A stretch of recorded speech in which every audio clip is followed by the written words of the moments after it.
Hello everyone. આજે નવરાત્રિનો બીજો દિવસ. નવ દુર્ગા પૈકીનું બીજું રૂપ છે મા બ્રહ્મચારિણી.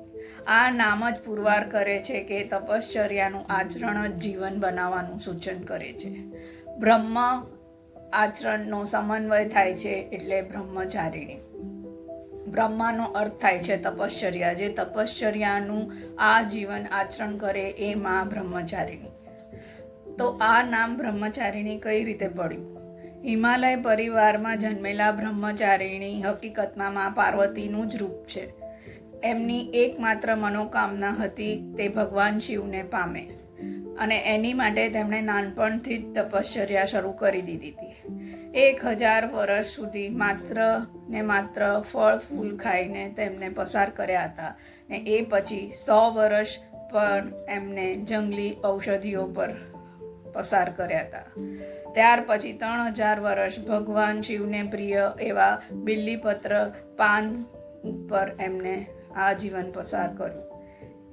એ પછી ભગવાન શિવનો સાથ મળ્યો નહીં, એટલે એમણે સંપૂર્ણપણે અન્ન જળનો ત્યાગ કર્યો અને તપશ્ચર્યાની ચરમસીમા જુઓ કે 1000 વર્ષ અન્ન જળ વિના રહ્યા પછી સપ્ત ઋષિની આગેવાનીમાં સમગ્ર દેવી દેવતાઓ પ્રસન્ન થઈને તેમને વચન આપ્યું કે મા પાર્વતીના આ નવા અવતારમાં પણ તેમને મહાદેવ જીવનસાથી તરીકે પ્રાપ્ત થશે.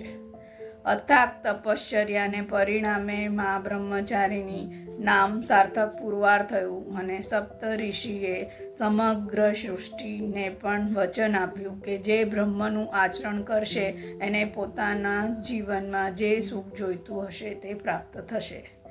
તો મા બ્રહ્મચારિણી મંગળ ગ્રહનું પ્રતિનિધિત્વ કરે છે, ને કુંડલિનીમાં તેમનું સ્થાન સ્વાધિષ્ઠાન ચક્ર છે. મા બ્રહ્મચારિણી નિયમિત પૂજા મનમાંથી વિકાર કાઢી જીવનને સાચા માર્ગ પર લઈ જવાનું કામ કરે છે.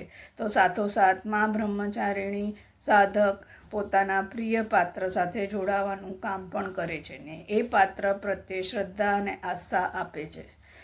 તો આ બ્રહ્મચારિણીનો મંત્ર છે ઓમ દેવી બ્રહ્મચારિણી નમઃ.